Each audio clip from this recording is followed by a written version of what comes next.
My dear student, আমি তোমাদের ABTA test paper করাচ্ছি ইতিহাসে এমসিকিউ এসিকিউ। যা দেখলে তুমি অবশ্যই লাভবান হবে। আর এটি হচ্ছে আধুনিক পদ্ধতি যা তোমাকে সবচেয়ে মুখস্থ করতে বেশি সাহায্য করবে। অতএব তুমি ভিডিওগুলি মিস করবে না। আর সাবস্ক্রাইব করে নাও, কারণ কি দেখতে থাকো, সাবস্ক্রাইব করে রাখো, দেখতে থাকো, সাবস্ক্রাইব করে রাখো, আর বন্ধুদের মধ্যে শেয়ার করে দাও। কারণ কি শুধু ইতিহাস নয়, সব সাবজেক্ট পেয়ে যাবে। আর মুখস্থ করার আধুনিক পদ্ধতি দেখে নাও। পুরো 40 নাম্বার এমসিকিউ এসিকিউ একটাও বাদ না দিয়ে পুরো টেস্ট করে প্রতিটা সেট একটু পরে প্রতিটা পেয়ে যাবে। চলো দেখতে থাকো, সাবস্ক্রাইব করে নাও।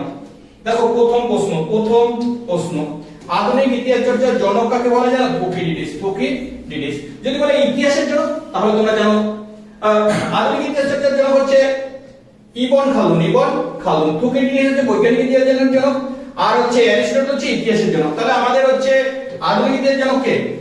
তারপর হচ্ছে আমি নেতাজিকে দেখেছি, জানো কি গ্রন্থটি কে লিখে জানো? নারায়ণ সান্যাল। এখানে যার যার নাম আছে প্রত্যেকের বইয়ে পড়ে নেবে। সুফিয়া কালামকে লিখে, তারপর রবীন্দ্রনাথ ঠাকুরের বইয়ের নাম, বিপিন চন্দ্র পালের নাম 70 বছর পড়ে নেবে। নূতন বিশ্ব শব্দটি প্রথম কে ব্যবহার করে জানো? কলম্বাস। নূতন বিশ্ব কথাটি প্রথম কে ব্যবহার করে? কলম্বাস। তারপর দেখো যোগ্যতমের উৎপত্তন তত্ত্বটি কে প্রচার করে জানো? Charles Darwin. কে করে? Charles Darwin. মেলানো, দেখো মেলানো। অমৃতসর সন্ধি, দেখো অমৃতসর সন্ধি কবে হয় জানো? উত্তর হচ্ছে 1809 খ্রিস্টাব্দে। তারপর হচ্ছে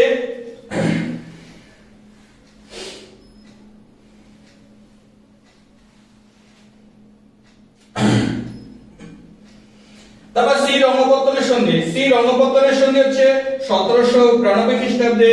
তারপর সলবাইয়ের সন্ধি হচ্ছে জানো 1778 খ্রিস্টাব্দে। বেসিনের সন্ধি 1802 খ্রিস্টাব্দে। দেখো এরকম কোনটা আছে মিলছে? দেখো সি এটটা মিলে যাচ্ছে, দেখো এটটা মিলে যাচ্ছে। পরেরটা চলে আসি, দেখো সবগুলো মনে রাখবে। বাংলায় দ্বৈত শাসন ব্যবস্থা অবসান ঘটায় কে জানো? উত্তর হচ্ছে ওয়ারেন হেস্টিংস অবসান ঘটায়। আর কে চালু করে? কে তোমরা তাও জানো দরকার। রবার্ট ক্লাইভ কিন্তু চালু করে কে? ভারতের মেকিয়াভেলি নামে পরিচিত কাকে বলা হয় জানো? নানা কর্ণবিশকে ভারতের মেকিয়াভেলি বলা হয়। নানা দক্ষিণ ভারতের বিদ্যাসাগর কাকে বলা হয় জানো? বিশ্বালিঙ্গম পান্তুলুকে কি বলা হয়? দক্ষিণ ভারতের বিদ্যাসাগর। জানো এটা আগের বছর এসেছিল।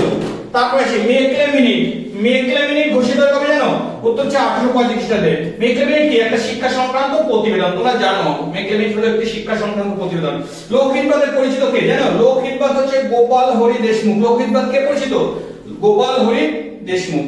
পরে দেখো আবার নাইট উপাধি দেয় রবীন্দ্রনাথ ঠাকুর। কিসের প্রতিবাদে জানো? জালিয়ানওয়ালাবাগের হত্যাকাণ্ডের প্রতিবাদে। রাইট। কায়দে-ই হিন্দ উপাধি তো ত্যাগ করা হচ্ছে গান্ধীজি, তাও হচ্ছে জালিয়ানওয়ালাবাগের হত্যাকাণ্ডের প্রতিবাদে। জালিয়ানওয়ালাবাগের হত্যাকাণ্ডে মাইকেল ডায়ার গুলি চালানোর নির্দেশ দেয়। কত রাউন্ড গুলি চালায় জানো? 1600 রাউন্ড। আর 14 দফা দাবি কে করে? মোহাম্মদ আলী জিন্নাহ। তাহলে এরকম কোনটা মিল আছে? দেখো এটা মিল আছে, ভালো করে দেখে নাও। ভারতের প্রথম মে দিবস পালিত হয়েছিল কবে জানো? উত্তর হচ্ছে 1923 খ্রিস্টাব্দে। কবে? 1923 খ্রিস্টাব্দে। কোথায় জানো তো? সিমলা দ্বৈতের নেতৃত্ব কে দিয়েছিল? এটা হেভি ইম্পর্টেন্ট। আগা খান। মুসলিম লীগের সিমলা দ্বৈতের নেতৃত্ব কে দিয়েছিল? আগা খান। দেখো ত্রিপুরি কংগ্রেসের অধিবেশনে সুভাষচন্দ্র বসু প্রতিনিধি কে ছিল?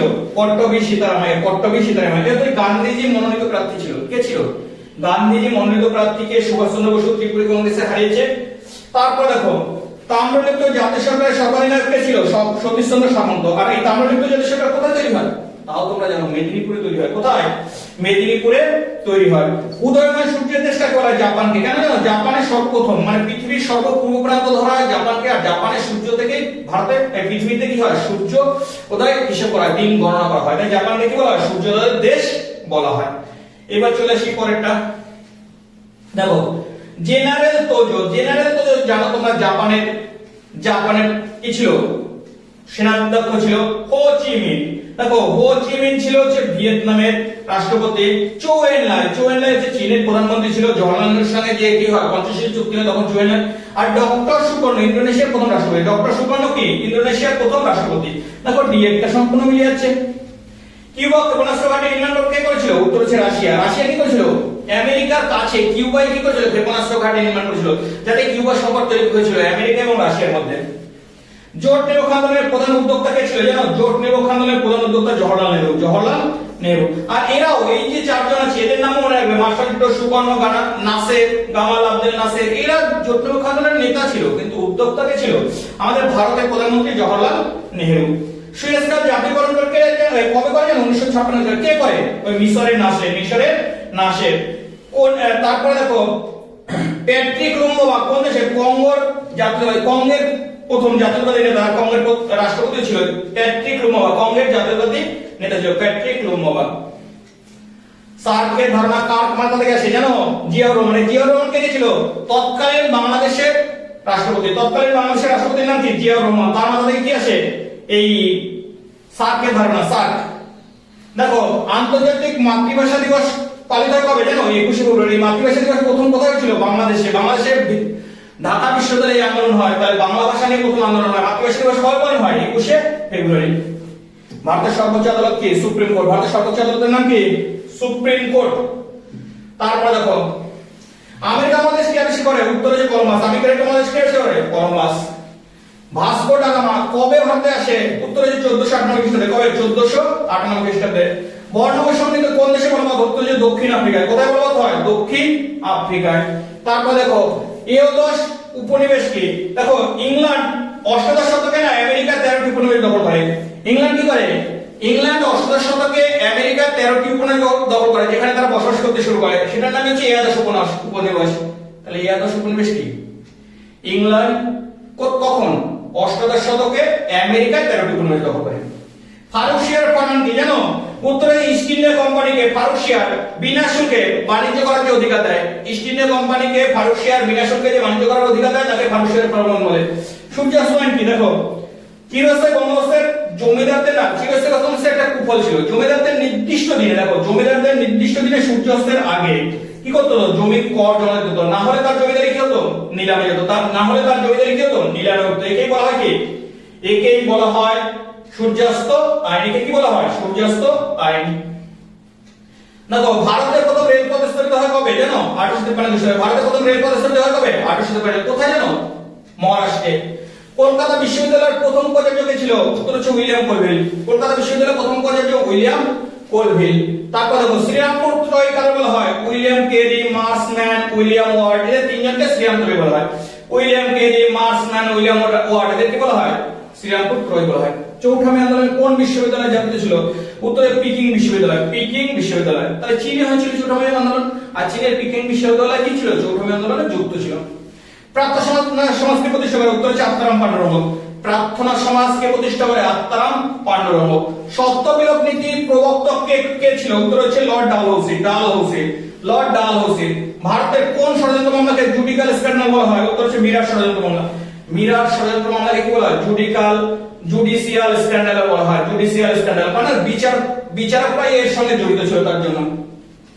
তারপরে দেখো 1943 খ্রিস্টাব্দের দুর্ভিক্ষ কি নামে পরিচিত? উত্তর হচ্ছে 50-এর মন্বন্তর। 1943 খ্রিস্টাব্দের বিদ্রোহ কি নামে পরিচিত? উত্তর হচ্ছে 50-এর মন্বন্তর। তারপর দেখো কার নেতৃত্বে ঝাঁসি রেজিমেন্ট গঠিত হয়? উত্তর হচ্ছে লক্ষ্মী স্বামীনাথন। তাহলে ঝাঁসি রেজিমেন্ট কোথায় জানো? সেই আজাদী ফৌজের নারী বাহিনীর নাম ঝাঁসি রেজিমেন্ট, যার প্রধান ছিল কে? লক্ষ্মী স্বামীনাথন। কাকে গান্ধীগুড়ি বলা হয় জানো? মাতঙ্গিনী হাজরাকে। মেদিনীপুরের মাতঙ্গিনী হাজরাকে কি বলা হয়? গান্ধীগুড়ি বলা হয়। এশিয়াবাসীদের জন্য এশিয়া, এই স্লোগান কোন দেশ দেয়? উত্তর হচ্ছে জাপান। জাপান কি বলে? এশিয়াবাসীদের এশিয়া। আর এই নীতি দ্বারা না এশিয়া তার নিজের আধিপত্য প্রস্তাব করতে চেয়েছিল। ফাল্টন বক্তৃতা কবে কে দিয়েছিল? ফাল্টন বক্তৃতা 1946 খ্রিস্টাব্দে 5ই মার্চ চার্চিল দিয়েছিল। 1946 খ্রিস্টাব্দে 5ই মার্চ চার্চিল ফাল্টন বক্তৃতা দিয়েছিল। দাতা কি? দাতা কথার অর্থ হচ্ছে উত্তেজনা প্রশমন করা। ঠান্ডা লড়াইয়ের অবসানের পর দেখো পরস্পর সহবাসস্থান নীতির নাম হচ্ছে পরস্পর মানে একে অপরের সম্পর্ক হয়ে উত্তেজনা প্রশমন করার নামে হচ্ছে দাতা। নাসের কে ছিল? নাসের দেখো মিশরের রাষ্ট্রপ্রধান এবং জোট নিরপেক্ষ আন্দোলনের একজন নেতা। মিশরের রাষ্ট্রপ্রধান এবং নাসের হচ্ছে মিশরের রাষ্ট্রপ্রধান ছিল, একসময় জোট নিরপেক্ষ আন্দোলনের নেতা ছিল। বেন বেল্লা কে ছিল? বেন বেল্লা আলজেরিয়ার প্রথম রাষ্ট্রপতি। বেন বেল্লা কে? বেন বেল্লা হচ্ছে আলজেরিয়ার প্রথম রাষ্ট্রপতি। আলজেরিয়ার প্রথম রাষ্ট্রপতি। ইন্দোনেশিয়া কার উপনিবেশ গড়ে? কার উপনিবেশ গড়ে তোলে? তারপরে দেখো তারপরে ভারতের মহাকাশ কর্মসূচির জনক কে? ভারতের মহাকাশ কর্মসূচির জনক হচ্ছে বিক্রম সারাভাই। ইন্দোনেশিয়ায় উপনিবেশ করতে হলে ডাচেরা ডাস। তারপরটা দেখো ও কমপ্লিট। এ সেটে মোট এমসিকিউ এসিকিউ সব কমপ্লিট করে দিলাম। পরবর্তী সেট একটু পরে আসছে। আর তুমি যদি প্রতিটা সেট সবার প্রথম পেতে চাও আর নির্ভুল উত্তর পেতে চাও, অবশ্যই সাবস্ক্রাইব করে রাখো, তুমি লাভবান হবেই। আজ এখন এ পর্যন্ত, পরবর্তী ভিডিও একটু পরে দেখতে পাবে।